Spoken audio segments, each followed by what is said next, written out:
Eu quero chamar aqui o irmão aqui, vem aqui, o irmão Marlon, né?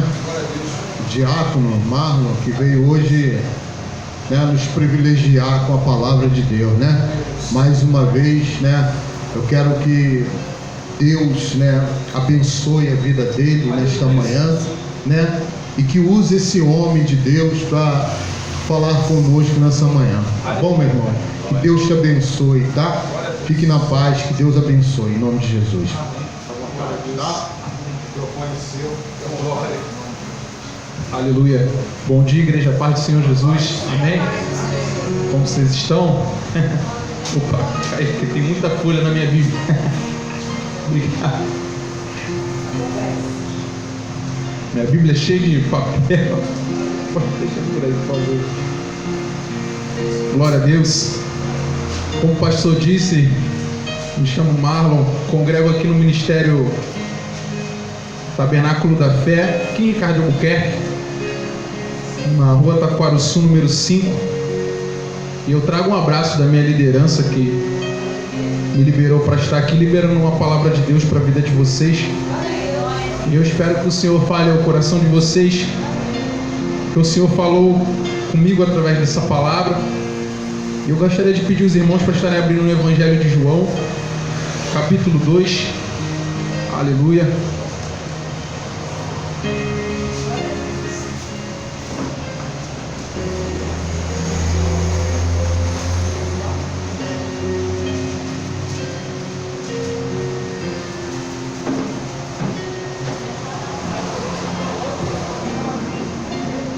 Louvado seja Deus.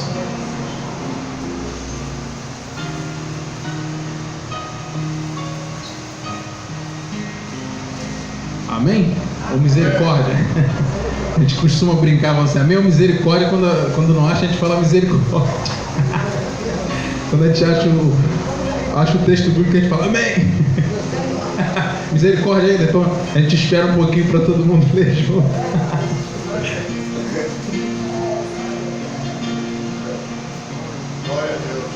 Aleluia, Senhor. O Senhor é bom. A misericórdia dele dura para sempre. Aleluia.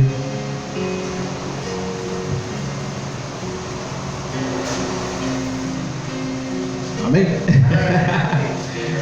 Então vamos ler. Capítulo 2. Nós vamos aqui do versículo 1 até o versículo 12. Diz assim a palavra de Deus.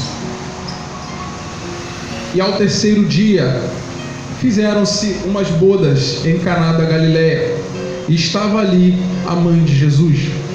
E foi também convidado Jesus e os seus discípulos para as bodas. E faltando vinho, a mãe de Jesus lhe disse: não tem vinho. E disse-lhe Jesus: mulher, que tenho eu contigo? Ainda não é chegada a minha hora. E sua mãe disse aos serventes: fazei tudo quanto ele vos disser.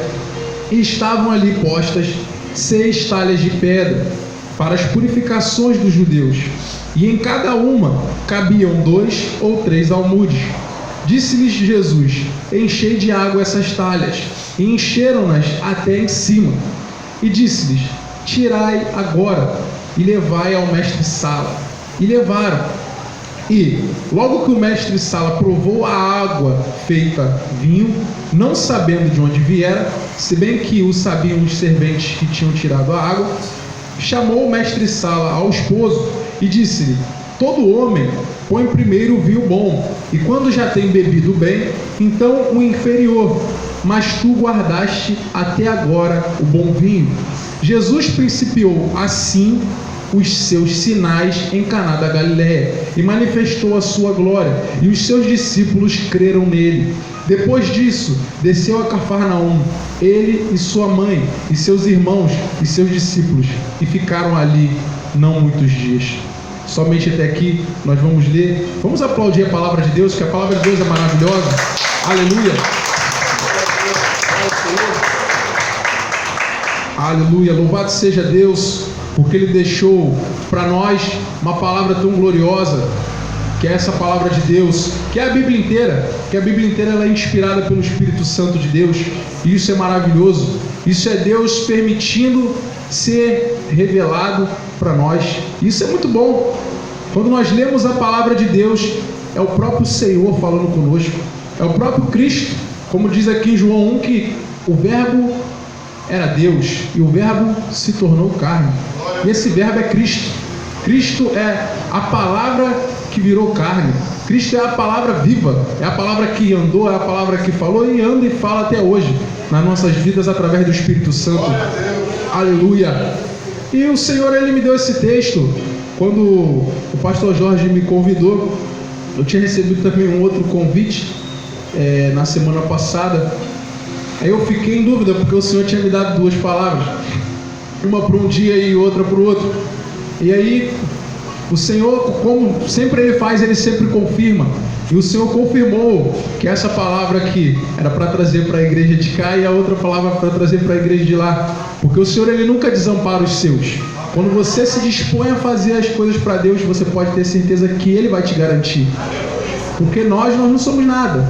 Nós podemos planejar, como diz a palavra do Senhor, mas a resposta ela vem da boca de Deus. Louvado seja o nome do Senhor. E aí o Senhor me dava essa palavra, e muitas das vezes é bom, o texto bíblico permite que você viaje nele, permite que você entre nele, que você pense como parte da história. Você já assistiu filmes, e muitas das vezes você já deve ter se imaginado como se você estivesse naquela situação, e não é diferente na palavra de Deus. Você também pode ler a palavra de Deus e imaginar que você estava ali, e você pode viajar no texto bíblico, você pode navegar literalmente na palavra de Deus. E o Senhor começava a me fazer entrar nessa parte aqui, e começava a me colocar, eu começo a olhar o texto bíblico de diversas formas. E eu imaginei, primeiro, como se eu fosse o rapaz que estivesse nesse casamento, o rapaz que estivesse se casando. E eu imagino hoje, irmãos, e trago para vocês também tentarem imaginar. Imaginem vocês casando, vocês que não são casados ou vocês que casaram, imaginem na festa de casamento de vocês estarem lá, tá tudo direitinho, e daqui a pouco viram para vocês e falam assim: ó, cara, acabou o refrigerante. E assim, ó, tá sim de convidado, ó. E a festa ainda tem muito tempo para acontecer, ainda tem muito tempo para rolar. Imagina falando para você assim: ó, acabou o salgadinho. O desespero que vai ser. Vai falar assim: meu Deus, se com um aniversário simples a gente já fica com a cabeça complicada quando falta alguma coisa, imagina um casamento. É algo muito complicado, porque naquele tempo ali o vinho é como se fosse hoje um refrigerante que tinha nas festas, como se fosse o suco, era muito usado nas festas. E se faltar isso, a gente vai ficar desesperado. E o Senhor falava comigo já no início ali no capítulo 1 e 2, que tem muita gente, muitas pessoas, que você vai ver aqui no 2 especificamente, que diz que Jesus foi convidado e os seus discípulos. Só que você vai ver muitas pessoas que chamam Jesus somente na hora que eles estão festejando, somente no momento em que eles estão realizando a festa do casamento, mas que durante o casamento, se Jesus não estiver, o casamento vai por água abaixo, o casamento vai embora, vai ter briga e eles não vão conseguir resolver, porque é natural que tenham algumas divergências, é natural que você pense diferente da sua esposa, que você pense diferente do seu marido, e até mesmo muitas das vezes vocês se desentendam. Só que quando Cristo é o centro, quando Cristo é o alicerce, vocês vão se resolver e vocês vão conseguir manter aquela união. Aleluia! Como diz a palavra de Deus, porque o que Deus uniu, o homem não separa. E aí o Senhor me fazia essa seguinte pergunta: será que nós temos convidado Jesus? E não só Jesus, mas também os seus discípulos, que também diz aqui no versículo 2 que foram convidados. Jesus, ele não invadiu a festa de casamento, ele não chegou lá de penetra, como a gente fala aí muitas das vezes, que quando as pessoas entram em festas que não foram convidadas. Ele recebeu um convite de honra. Ele falou assim: ó, vem Jesus, vem para esse casamento. E o Senhor falava para nós fazermos a mesma coisa, convidarmos Ele para a nossa vida. E não só Ele, como os discípulos, que nos dias de hoje também existem. Discípulo de Jesus são vocês, é o pastor Jorge, é a missionária filha do pastor Jorge, são vocês que estão aí, sou eu. Porque discípulo é todo aquele que aprende com alguém, é todo aquele que tem um mestre. E se você ouve a palavra de Deus e você põe em prática, você ouve Jesus, você é um discípulo do século XXI. E não importa a sua idade, não importa. Porque o Senhor, Ele não tem essa de idade, Ele chama a todos. Ele chama a criança, Ele usa a criança, Ele chama o adulto, Ele chama o ancião, o adolescente. Você vai ver o Senhor usando todo mundo, porque Ele é Deus. E quando Ele quer usar, irmão, não importa. Você vai ver Davi, ele cresceu, ele virou um adulto e tudo mais, ele virou um ancião, mas Davi foi usado quando ele era um menino, e foi menino que ele derrubou um gigante. E muitos poderiam olhar para esse menino e falar assim: esse cara não vai derrubar esse gigante, ele era pequeno, aos olhos dos seres humanos aquilo ali seria impossível, mas ele derrubou um gigante. E eu creio que não é diferente na vida de vocês. Eu creio que tem pessoas aqui que ainda têm sonhos. Eu sei que vocês ainda têm algo que Deus vai fazer na vida de vocês, porque enquanto a gente está vivo, ainda há esperança. Enquanto Jesus é o centro, ainda há esperança. E Ele vai cumprir cada palavra, porque a palavra de Deus diz que Ele é fiel, Ele não pode negar-se a si mesmo. Aleluia. E aí no 3 e no 4, o Senhor falava da falta do vinho. Você vai ver que é quando a mãe de Jesus chega para ele e fala assim: Jesus, ó, o vinho acabou. Em outras palavras, ela quis dizer para ele assim: ó, complicou a situação aqui, Jesus. Ó, o Senhor foi chamado para a festa, só que vai ter que fazer alguma coisa. É quando muitas das vezes a gente vai até mesmo em algum lugar e a gente acha que a gente vai ficar tranquilo e que não vai acontecer nada, que a gente não vai precisar fazer alguma coisa. E quando você vai numa festa, você fala assim: nossa, nessa festa eu vou ficar sentadinho aqui quietinho e não vai acontecer nada. Só que Jesus sabia que ele seria chamado, porque ele sabe todas as coisas. Ele é Deus. E aí nesse momento é quando complica para o mestre-sala, que você vai ver ali na frente que tinha o mestre-sala. E o mestre-sala é como se fosse hoje uma pessoa responsável pelo buffet.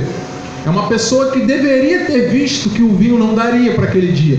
Porque o casamento nesse tempo aqui, ele era festejado bastante tempo, ele não era só um dia. Eu não lembro certo quanto tempo era, não sei se era uma semana, eu sei que era uma festa enorme. Então tinha que ter bastante vinho, porque todo dia tinha festa, durante um certo tempo. E o mestre-sala, ele foi meio negligente, porque se ele fosse prudente, você iria ver que não ia faltar vinho. Só que, querido, para toda ação que nós falhamos, Jesus, ele tem uma resposta. Para tudo aquilo que você planeja, e muitas das vezes nós, como seres humanos, a gente planeja, mas não consegue planejar 100%, Jesus, ele entra quando você deixa ele entrar. Jesus, ele entra quando você pede para ele entrar. Quando você se coloca na dispensação do Senhor, e você fala: Senhor, eu não vou conseguir, ele entra contigo. Porque o Senhor, ele gosta dos humildes, ele gosta daqueles que coloquem a dependência nele. O Senhor, ele não gosta muito do soberbo. Você vai ver o tempo inteiro na palavra de Deus o Senhor falando contra a soberba, que é aquele que vira e fala assim: eu não preciso de Deus não, eu vou resolver, eu vou realizar. Isso é muito ruim. Até para pregar, o pastor Jorge sabe disso, que ele tem muito mais experiência que eu. Até para pregar nós dependemos do Espírito Santo. É o Espírito de Deus que nos usa aqui. Eu costumo dizer que tem uma palavra que diz que tudo é lícito, mas nem tudo convém. Eu costumo dizer que eu não sei pregar como convém, porque eu não sou um pregador, mas é o Senhor que usa, querido. Entendeu? Quem somos nós? Nós não somos nada. O nosso Deus é que é tudo. E nós precisamos muito dele. E aí você vai ver mais um pouco na frente, que é no versículo 5, que Maria vai dizer o seguinte: fazei tudo quanto ele vos disser. O segredo da nossa vida é o quê? Fazer tudo o que Jesus Cristo disser. Se você fizer isso, você está feito. Um amigo meu, ele fala que a Bíblia, eu até acho isso muito legal, ele fala que a Bíblia é o manual do fabricante.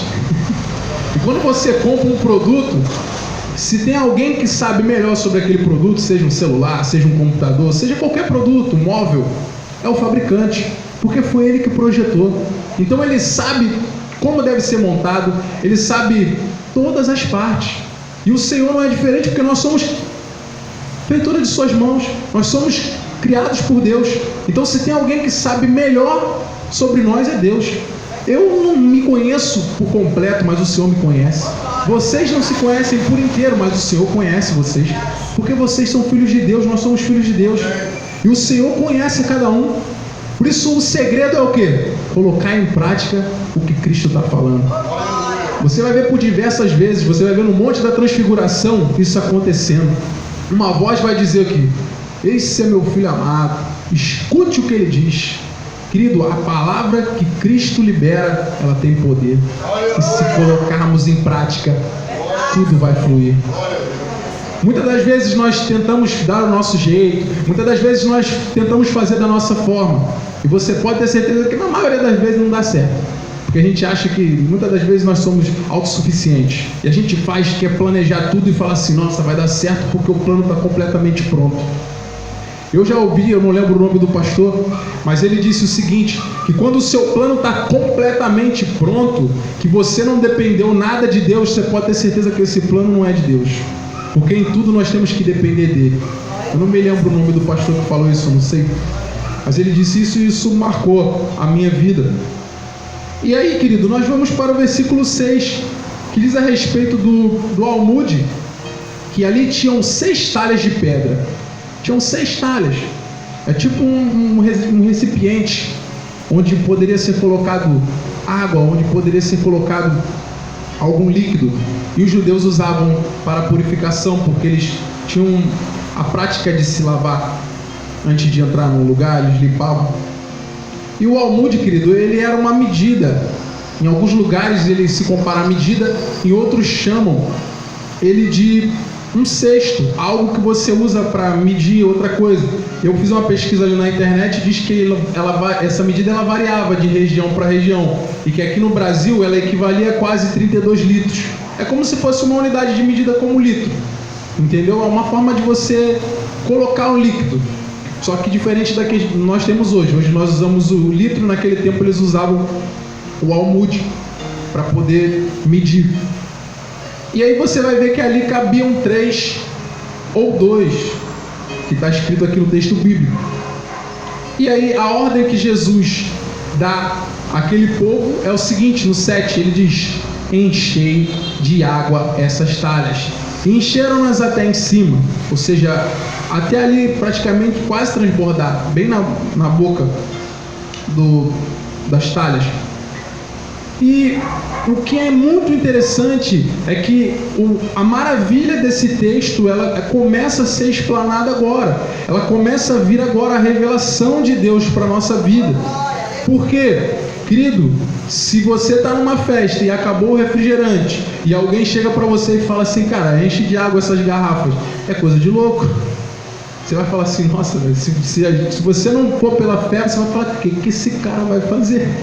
Porque aqui não tem refrigerante, não tem suco, ele vai encher de água, ele vai dar água para o povo. Só que aí é que acontece o milagre, querido. Você vai ver que, se a gente for ler de novo, como a gente já leu, que nesse momento em que Jesus manda eles colocarem, e quando eles estão levando lá, e o mestre Sala prova, a água que colocou ali foi transformada em vinho. Isso é um milagre. É um milagre da transformação. Só que o milagre da transformação, querido, o texto bíblico ele vai revelar o seguinte: a água, você pode ver que ela tem 3 características simples. Muitas coisas na criação você vai ver que elas têm 3 características, isso fazendo uma chamada à Trindade, que é Pai, Filho e Espírito Santo. E você vai ver que a água ela tem 3 coisas simples. A água ela é sem gosto, sem cor e sem cheiro. Se você pegar a água da fonte limpinha, ela não tem essas 3 coisas. Ela é uma substância pura. Você respira, tenta puxar assim, o cheiro não tem cheiro. Você olha, ela não tem cor, ela é transparente. Se você colocar qualquer coisa assim, se você jogar uma água assim em cima, você vê o que está atrás. No máximo que ela pode fazer é embaçar um pouco o que você está tentando ver, mas ela não ofusca completamente por ela ser transparente. E ela é sem gosto. Quando você pega uma água pura mesmo, um filtro bom, você bebe, ela não tem gosto. E o que o Senhor quer dizer para nós nessa manhã? Querido, quando estávamos no mundo, nós éramos água. Porque nós não tínhamos gosto, nós não tínhamos cor e nós não tínhamos cheiro. Por que nós não tínhamos essas 3 coisas? Primeiro, nós não tínhamos gosto. E quando nós não temos gosto como a água, da onde nós nos aproximamos, nós pegamos aquele gosto. Se nós nos aproximarmos de algo com gosto ruim no mundo, nós água, nós adquirimos aquele gosto ruim para nós. Se nós como água no mundo, nós não temos cor, ou seja, nós não temos uma aparência definida. Quando nós nos aproximamos de determinados tipos de pessoa, nós adquirimos aquela prática. Às vezes de se vestir de uma forma estranha, às vezes de ficar de uma forma estranha, nós adquirimos aqueles maus hábitos. E o cheiro da mesma forma. Vocês já ouviram aquele ditado que diz que porco, quando se mistura, farelo come? Diga-me com quem anda que eu te direi quem és. Tudo ditado. Mas isso é uma verdade. Você vai ver que muitas das vezes, quando você não tem essas três coisas, você vai ser levado. E aí você já viu essa palavra, essa expressão que dizem que é o produto do meio? Produto do meio é aquele produto do meio de onde ele vive. Ele é tudo aquilo que ele absorveu de alguém. Ele não tem uma identidade própria. Ele simplesmente foi abraçado pelo mundo e ele suga tudo aquilo. E o mundo, querido, não tem nada de bom. Se você viver sem a palavra de Deus, sinto muito, não tem nada de bom. Você só vai aprender coisas ruins. O mundo ele só quer te ensinar coisas erradas. E aí o Senhor Jesus, ele me lembrava, e ele me levava aqui, primeiro no sem gosto, e aquilo que quando nós passamos da água para o vinho, o que nós temos que ser. Abram por favor as vossas Bíblias em Mateus 5. Louvado seja Deus.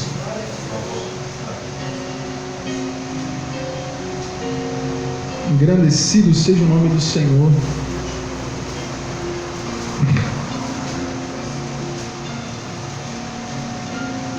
A partir do versículo 13,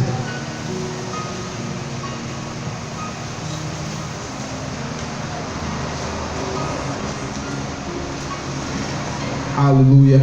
Vou esperar os irmãos abrirem, sem problema. A gente vai devagar.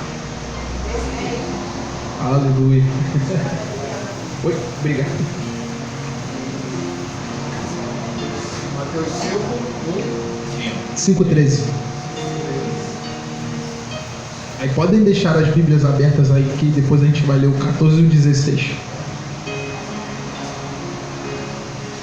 Aleluia. Glória a Deus. Vamos ler. Diz assim, no 13: Vós sois o sal da terra, e se o sal for insípido, com que se há de salgar? Para nada mais presta, e a não ser para se lançar fora e ser pisado pelos homens. Somente até aqui. Querido, quando nós estamos no mundo, como eu já tinha falado, nós não temos gosto. Nós acabamos fazendo o que todo mundo faz. Nós começamos a nos parecer com todo mundo, e ninguém nem vai saber quem somos nós ali, porque a gente não vai se destacar em nada, porque nós somos igual a todo mundo. E o Senhor, ele fala o quê? Que nós somos o sal da terra. Nós temos o que temperar essa terra. Nossa missão é dar gosto nessa terra, porque essa terra, à medida que o pecado entrou, ela se afastou de Deus, e ela perdeu o gosto que vinha do alto e começou a pegar o gosto daqui da terra, que ficou corrompida depois do pecado.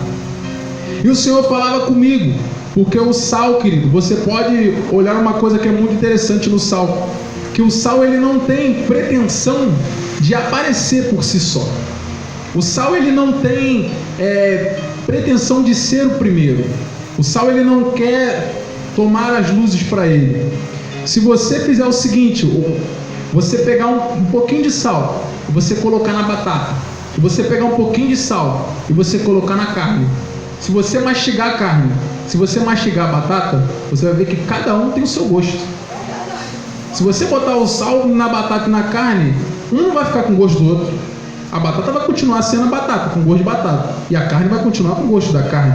Porque a função do sal, querido, é realçar o sabor dos alimentos. E a função nossa como sal da terra não é aparecer, é fazer com que Cristo apareça. É dar glória a Ele, é dar honra a Ele. É o seguinte, nós temos que salgar aqui nessa terra para a pessoa olhar para você e falar assim: isso daí é homem de Deus, hein? Essa daí é mulher de Deus, hein? Olha lá, aquela senhora ali, ela é bênção. Eu vejo Cristo na vida dela. Ou quando ela chega ali, ó, ela muda o ambiente. Por quê? Quando as pessoas estão falando besteira, ela não fala. Ela chega ali, ela coloca um papo diferente. Eu já vi isso acontecendo uma vez há muito tempo atrás, para honra e glória de Jesus. Do lado da minha casa tem um bar. E eu, tipo, quando alguém me chama para conversar alguma coisa, eu falo com eles ali, eu não tenho problema nenhum ficar ali perto, mas eu não bebo, eu não compartilho das mesmas coisas que eles fazem. Mas se alguém me perguntar alguma coisa, pode ser de serviço, ou até mesmo da palavra de Deus, eu paro para dar atenção, porque se eu não parar ali para falar, quem vai falar? Eu vou esperar outro? Entendeu? O que eu não posso fazer é fazer o que eles estão fazendo, é praticar a mesma atitude. E há muito tempo atrás tinham dois moços que eu nunca tinha nem visto, nunca nem tinha visto.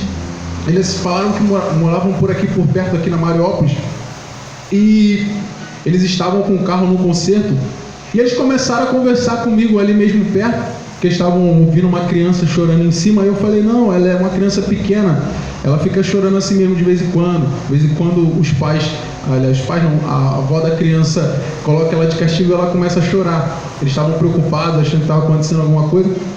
E a gente começou a conversar e o assunto começou a entrar na palavra de Deus. E um deles se chamava até Eliseu. Eu até brinquei com ele, falei assim, tu tem nome de profeta. Aí ele falou assim, poxa, eu leio a Bíblia de vez em quando, só que algumas coisas eu não entendo. E a gente foi conversando sobre a palavra de Deus. Aí um deles virou e falou o seguinte, ele falou, pô cara, que bênção que você teve aqui, porque se você não tivesse aqui, o nosso assunto seria outro. A gente ia falar de mulher, a gente ia falar de bebida. Então, para você ver que um simples sal, entendeu? Eu não sou melhor do que vocês, cara, eu sou igual a vocês, eu sou de carne e osso, entendeu? E Deus usa vocês, Deus me usa, Deus usa cada um. E nesse simples testemunho, você vê que o ser sal, o quanto importa, o quanto é maravilhoso você abençoar vidas. Não é só a gente ser abençoado, entendeu? É a gente levar para as pessoas. Porque o texto, ele é lindo, mas quando a gente desce aqui diz o seguinte, se o sal ele perder o seu gosto, que é ser insípido, que é não ter gosto, com que se há de salgar? Ou seja, se o sal perder o gosto, a gente não vai precisar colocar ele na batata, a gente vai jogar ele fora, porque ele não presta. A gente não vai ficar com nada fora da validade. E nós perdemos a nossa validade quando a gente para de praticar aquilo que Deus colocou para a gente praticar. Quando nós paramos de ouvir o mandamento dele, nós estamos perdendo a nossa validade. Quando nós paramos de orar, quando nós paramos de ler a palavra, quando nós paramos de jejuar. Entendeu isso, querido? Muitas das vezes é natural de acontecer, da gente ficar chateado, da gente ficar triste, da gente perder as nossas forças. É difícil, muitas das vezes é complicado, mas nós não podemos nos acostumar, nós temos que tentar lutar, porque Jesus ele não desistiu de nós. Ele também esteve em momentos de angústia. Você vai ver que ali antes da crucificação, o Evangelho de Lucas vai dizer que o suor de Cristo se transformou em lágrimas, segundo escreveu Lucas. Isso, escreveu o sangue. Acontece. Gotas de sangue. Porque às vezes fica nervoso, aí cai. Acontece. Glória a Deus pela vida dos irmãos aí que estão para me ajudar. E você vai ver que se transformou em sangue, porque até Cristo ele ficou com angústia. Então é natural que devemos ficar chateados, que muitas das vezes tem dias que para orar é complicado, tem dia que a nossa cabeça vai estar muito cheia e que você vai pensar assim, nossa, a minha oração ela não está passando do teto. Mas se você tiver com o coração aberto, por mais que você esteja chateado, triste, o Senhor está te ouvindo. Porque a oração, querido, é o Espírito Santo guiando você, é o Espírito Santo tocando no seu coração e falando com o Senhor. Aleluia. E aí o Senhor falava do sem cor. Nós falamos já do sal. Agora nós vamos para o sem cor. Continuamos lendo aqui.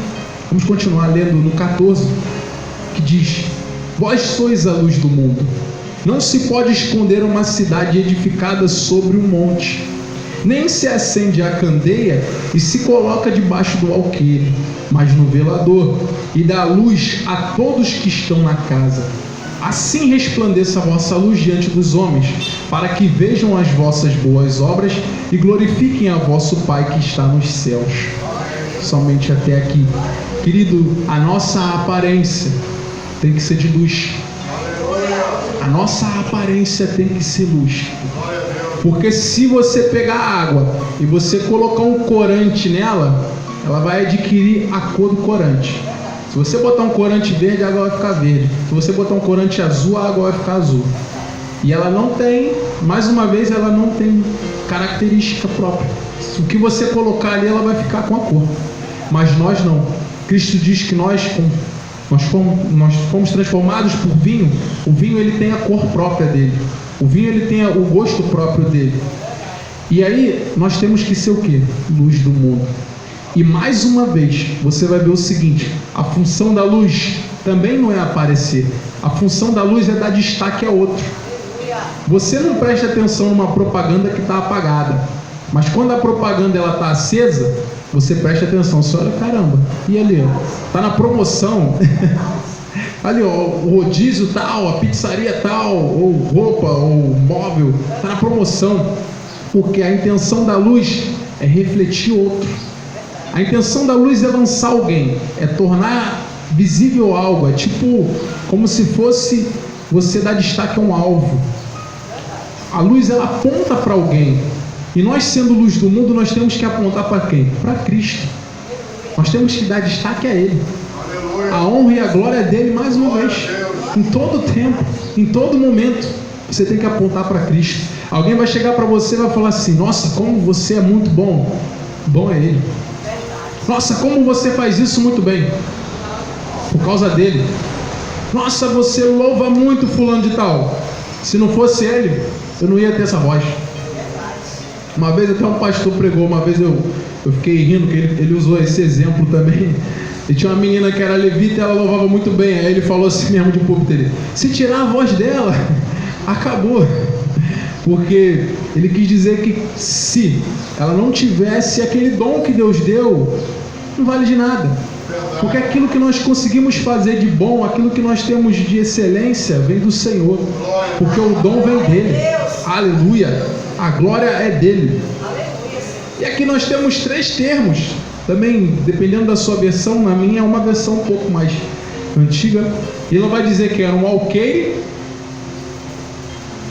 que era um vaso usado para medir secos, ou seja, ou em algumas versões vai dizer que era uma cesta, e que, se eu não me engano, até eu me confundi um pouco no almude, que o almude na verdade era só uma medida, e o alqueire era como se fosse um cesto ou um vaso, que vai dizer que você não tem que pegar a candeia e colocar ela no alqueire, ou seja, não é para você pegar uma lanterna e você tampar ela com um pote em cima, senão não vai servir de nada, a luz vai estar abafada, você não vai ver nada.